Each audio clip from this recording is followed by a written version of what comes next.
Déjame hacerte una pregunta directa. Cuando escuchas la frase Venezuela engañó a Trump, ¿qué es lo primero que te viene a la mente? Maduro como genio estratégico, Trump como tonto manipulado. Una batalla épica entre dos líderes donde uno gana y otro pierde. Pues déjame decirte algo que casi nadie te va a contar. Esa no es la historia real. Esa es la historia que te venden para que no hagas las preguntas incómodas. Porque mira, yo llevo décadas estudiando cómo funcionan realmente los sistemas económicos, cómo se mueve el poder, cómo se toman las decisiones que afectan la vida de millones.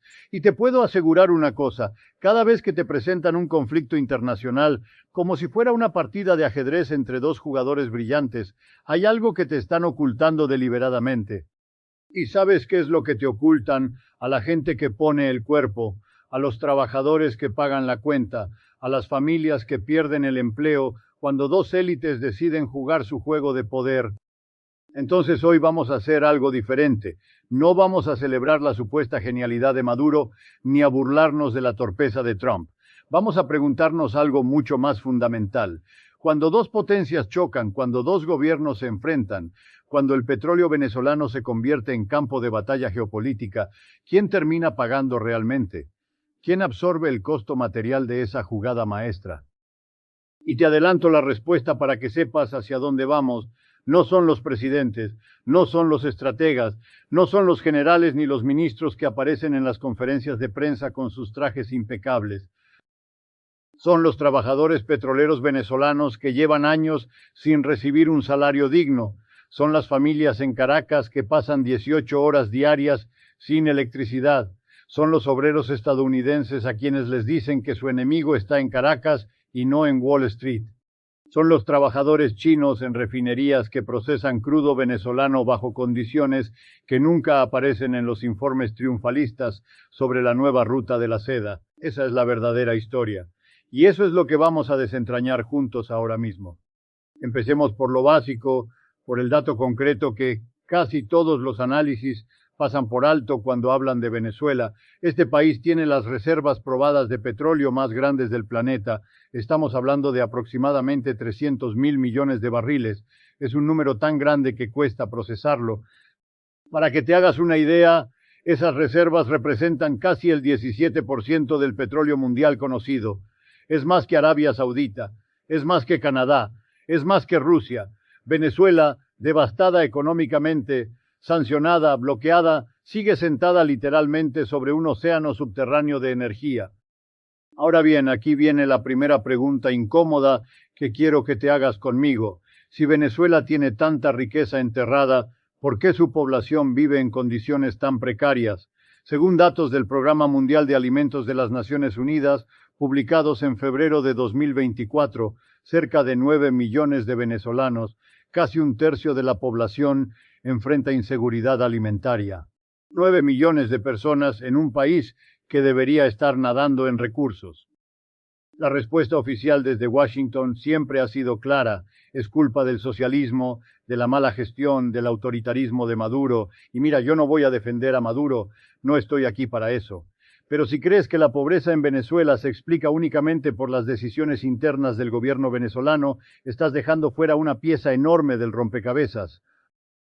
Esa pieza se llama sanciones económicas, y no son cualquier sanción. Son sanciones diseñadas específicamente para estrangular la capacidad de Venezuela de vender su petróleo en el mercado internacional tradicional. Desde 2017, Estados Unidos ha implementado capas y capas de restricciones. Prohibición de transacciones con PDVSA, la petrolera estatal venezolana, congelamiento de activos, bloqueo del acceso a sistemas de pago internacionales, amenazas a cualquier empresa que intente comprar crudo venezolano. Y aquí está el detalle que necesitas entender. Esas sanciones no golpean a Maduro directamente. Maduro sigue viviendo en el Palacio Presidencial. Maduro sigue dando discursos. Maduro sigue moviendo fichas en su tablero geopolítico. Las sanciones golpean a la economía real. Golpean la capacidad del país de importar medicinas, alimentos, repuestos para la infraestructura eléctrica. Según un informe del economista estadounidense Mark Weisbrot y Jeffrey Sachs, publicado en abril de 2019 por el Centro de Investigación Económica y Política de Washington, las sanciones estadounidenses contribuyeron directamente a la muerte de más de 40,000 venezolanos entre 2017 y 2018. 40,000 personas. Entonces, cuando me hablan de la jugada maestra de Venezuela, tengo que preguntarme, ¿maestra para quién? Para las familias que perdieron a alguien porque no había insulina en los hospitales, para los trabajadores que vieron colapsar su salario real mientras el país no podía vender su principal producto de exportación. Pero aquí es donde la historia se pone interesante de una manera muy oscura, porque Venezuela, acorralada por las sanciones, hizo exactamente lo que cualquier país racional haría en una guerra económica: buscó salidas alternativas, buscó socios dispuestos a comerciar fuera del sistema dominado por Washington. Y ahí es donde entran China y Rusia, no como héroes solidarios, no como salvadores del pueblo venezolano, sino como actores estratégicos que vieron una oportunidad de debilitar el monopolio del dólar sobre el comercio energético mundial. Mira los números. Según datos de la aduana china, publicados a principios de 2024, China importó en promedio alrededor de 200,000 barriles diarios de crudo venezolano durante 2023. Eso representa aproximadamente el 25% de la producción total venezolana. Y aquí está lo crucial. Esas transacciones no se hicieron en dólares, se hicieron en yuanes, se hicieron a través de bancos que no están bajo jurisdicción estadounidense. Se hicieron usando intermediarios, muchas veces en mercados que Washington llama grises, porque no puede controlarlos directamente. Rusia también jugó su parte. Rosneft, la petrolera estatal rusa, actuó como intermediaria para revender crudo venezolano en mercados asiáticos, hasta que Washington presionó tan fuerte que incluso Rosneft tuvo que retirarse parcialmente en 2020. Pero la infraestructura de comercio alternativo ya estaba montada. Irán, con décadas de experiencia navegando sanciones occidentales, aportó know-how técnico sobre cómo operar en las sombras del sistema financiero internacional. Ahora bien, te estarás preguntando, eso no es exactamente la trampa de la que hablan. Venezuela forzando a sus socios a crear sistemas alternativos al dólar. Espera, aquí viene la segunda pregunta que necesitamos hacernos juntos. ¿Quién realmente se benefició de todo este reacomodo? Porque si miras la narrativa superficial, parece que Venezuela ganó, encontró compradores para su petróleo, sobrevivió al bloqueo estadounidense, demostró que se puede vivir fuera del sistema del dólar. Pero bajemos al nivel material, al nivel de la vida cotidiana. La producción petrolera venezolana en 2024, según cifras de la OPEP, se ubicó alrededor de los 730,000 barriles diarios. Compara eso con los casi 3 millones de barriles diarios que producía Venezuela en 1998. Es un colapso del 75%. Ese colapso no es solo un número en un informe, es una industria diezmada. Son decenas de miles de trabajadores petroleros que vieron evaporarse sus empleos. Son comunidades enteras en el estado Zulia, en Anzoátegui, en Monagas, que dependían de PDVSA y ahora sobreviven con economías informales. Y los que todavía trabajan en la industria petrolera venezolana, ¿en qué condiciones lo hacen?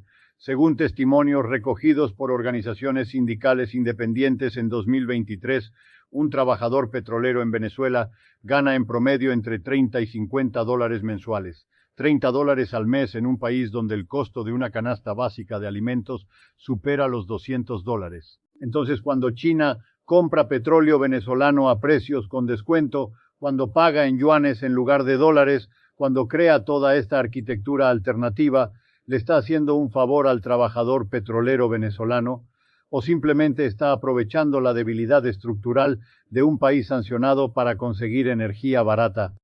Esta es la parte que casi nadie analiza con honestidad, porque la narrativa geopolítica nos dice que esto es una batalla entre imperios.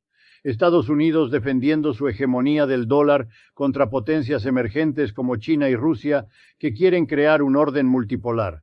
Y sí, eso está pasando, no lo niego, Pero esa batalla se está librando sobre las espaldas de millones de trabajadores que no decidieron nada, que no controlan nada, que simplemente están tratando de sobrevivir mientras las élites de todos los países involucrados reajustan sus estrategias. Déjame ponerte un ejemplo muy concreto. El petróleo que sale de Venezuela hacia China no llega allá por arte de magia, tiene que ser refinado. Según información de la Administración de Información Energética de Estados Unidos de mediados de 2024, China ha estado invirtiendo fuertemente en capacidad de refinación para procesar crudos pesados como el venezolano. ¿Y quién trabaja en esas refinerías chinas? Trabajadores chinos que ganan salarios que, aunque superiores a los venezolanos, siguen siendo una fracción de lo que ganan trabajadores en refinerías europeas o estadounidenses. Trabajadores sometidos a jornadas extenuantes en condiciones ambientales que casi nunca cumplen los estándares que China mismo dice defender. O sea, la jugada maestra consiste en trasladar petróleo desde trabajadores venezolanos explotados hacia trabajadores chinos también explotados, mientras las élites en Beijing celebran que están desafiando la hegemonía estadounidense. ¿Ves el patrón? Ahora bien, hablemos del otro lado, porque si Venezuela y sus aliados están construyendo esta arquitectura alternativa, ¿qué hace Estados Unidos? ¿Qué hace Trump específicamente? La narrativa que se te presenta es que Trump cayó en una trampa, que al sancionar tan agresivamente a Venezuela, sin darse cuenta aceleró la construcción de sistemas de pago alternativos al dólar, que básicamente le regaló a China y Rusia el argumento perfecto para convencer a otros países de diversificar fuera del dólar. Y hay algo de verdad en eso. Pero de nuevo, tenemos que preguntarnos, ¿quién paga esa supuesta torpeza de Trump? No la paga Trump. Trump sigue viviendo en Mar-a-Lago. Trump sigue dando mítines. Trump sigue moviendo sus fichas. La pagan los trabajadores estadounidenses, a quienes se les dice que el problema son las importaciones baratas, que el problema es China, que el problema es Venezuela. Se les vende una narrativa donde su enemigo está afuera, no arriba. Y mientras tanto, ¿qué pasa con la industria petrolera estadounidense? Pues resulta que el petróleo de esquisto en Estados Unidos es mucho más caro de extraer que el petróleo convencional. Según datos de la Agencia Internacional de Energía, publicados en octubre de 2024, el costo de producción promedio de un barril de esquisto estadounidense ronda entre los $45 y $60, dependiendo de la formación geológica. Compara eso con el costo de extracción de petróleo venezolano, que incluso con toda la infraestructura deteriorada, sigue estando por debajo de los $20 por barril en muchos campos. Entonces, cuando Venezuela queda fuera del mercado por sanciones, ¿quién se beneficia?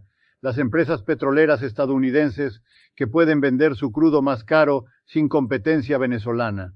¿Y quién paga? El consumidor estadounidense que enfrenta precios más altos en la gasolina. El trabajador industrial que ve aumentar sus costos de transporte. Pero eso no se presenta como una transferencia de riqueza desde los trabajadores estadounidenses hacia las corporaciones petroleras. Se presenta como defensa de la seguridad nacional o lucha contra el socialismo. Ahora bien, y aquí viene la tercera pregunta fundamental.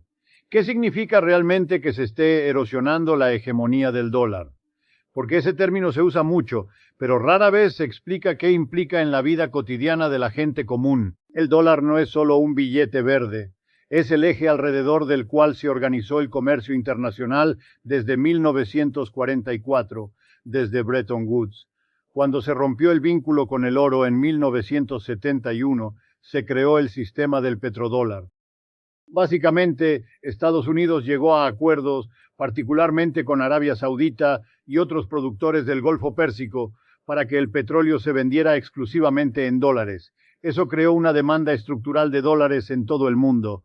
Si querías comprar energía, necesitabas dólares. Y si necesitabas dólares, tenías que aceptar las reglas del sistema financiero estadounidense.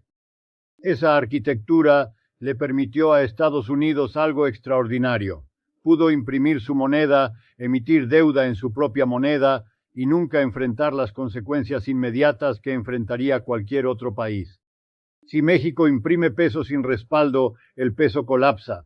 Si Argentina emite deuda en pesos, nadie la compra. Pero Estados Unidos puede tener un déficit comercial gigantesco, puede tener una deuda pública que ya supera los 34 billones de dólares, según cifras del Tesoro estadounidense de diciembre de 2024, y el mundo sigue aceptando sus dólares porque los necesita para funcionar. Ahora bien, ¿qué pasa cuando países como Venezuela, Rusia, China e Irán empiezan a comerciar fuera de ese sistema? ¿Qué pasa cuando los contratos petroleros empiezan a denominar en yuanes, en rupias, en monedas locales? A corto plazo, no mucho, el dólar sigue siendo dominante. Según datos del Fondo Monetario Internacional de mediados de 2024, aproximadamente el 58% de las reservas mundiales de divisas todavía están en dólares. Pero la tendencia importa. Hace 20 años ese porcentaje estaba por encima del 70%, hace 40 años por encima del 85%. Es un declive lento, gradual, pero constante. Y cada vez que Estados Unidos usa el dólar como arma, cada vez que congela activos, cada vez que sanciona, cada vez que bloquea transacciones, le da a otros países un incentivo enorme para acelerar la búsqueda de alternativas. Entonces sí, en ese sentido muy limitado, Trump y su política de sanciones máximas contra Venezuela contribuyeron a debilitar el sistema que supuestamente estaba defendiendo. Pero ahora pregúntate esto, ¿quién sufre cuando ese sistema se debilita? Si eres un trabajador estadounidense con deudas en dólares, con tu pensión invertida en bonos del Tesoro estadounidense, con tu salario que depende de la fortaleza relativa del dólar, cualquier erosión de ese sistema te afecta directamente. Si eres un trabajador en un país del sur global que tiene deuda denominada en dólares, como México, como Brasil, como la mayoría de economías emergentes, la volatilidad en el sistema del dólar te golpea con devaluaciones, con inflación importada, con crisis de deuda.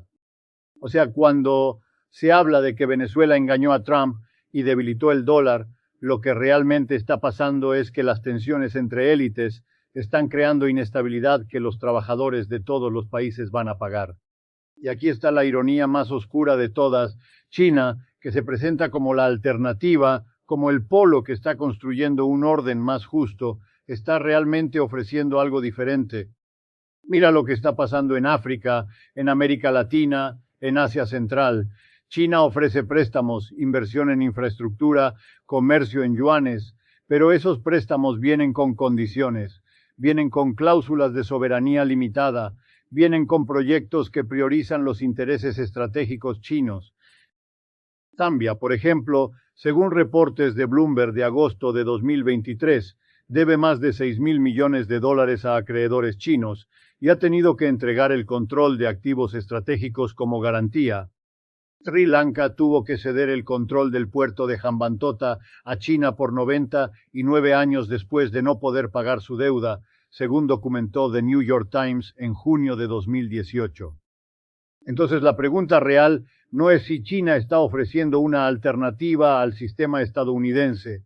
La pregunta es si está ofreciendo una alternativa al capitalismo, a la lógica de extracción, a la concentración de poder económico en élites que toman decisiones sin consultar a quienes ponen el cuerpo. Y la respuesta es no. China está ofreciendo capitalismo con características chinas.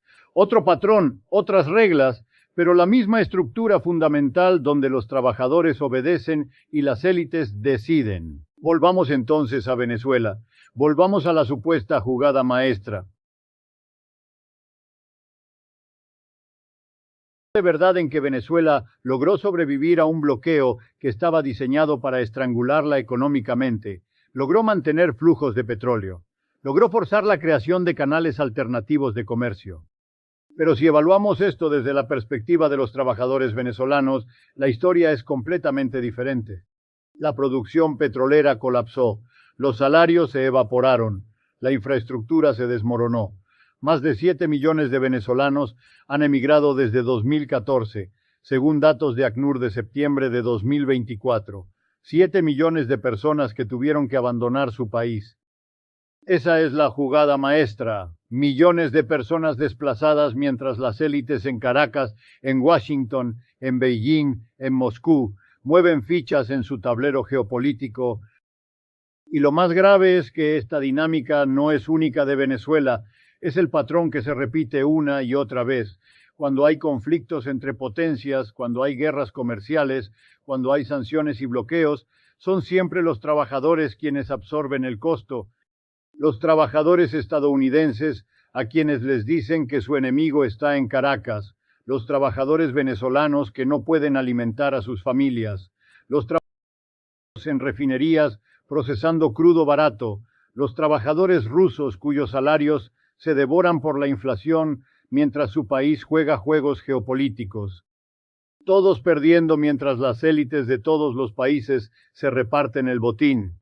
Entonces, cuando escuches hablar de la trampa que Venezuela le puso a Trump, cuando escuches celebrar la supuesta genialidad estratégica de Maduro, hazte estas preguntas. ¿Cuántos trabajadores petroleros venezolanos perdieron su empleo en esta jugada maestra? ¿Cuántas familias tuvieron que emigrar? ¿Cuántos niños dejaron de ir a la escuela porque sus padres ya no podían pagar? ¿Cuántos enfermos murieron por falta de medicinas mientras el país vendía petróleo a China para pagar deudas que contrajeron gobiernos que nunca les consultaron?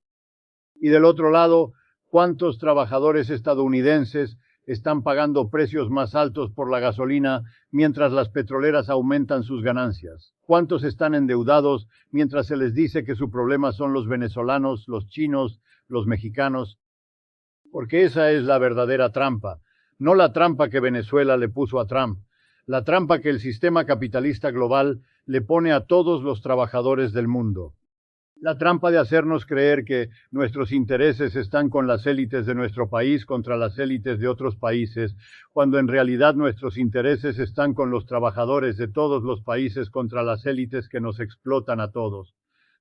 La trampa de presentar cada conflicto como una batalla entre naciones, cuando en realidad es una batalla entre clases, entre quienes controlan los recursos, toman las decisiones, se quedan con las ganancias, y quienes ponemos el trabajo, pagamos las crisis, sufrimos las consecuencias. Mientras sigamos cayendo en esa trampa, mientras sigamos celebrando las jugadas maestras de un líder contra otro, mientras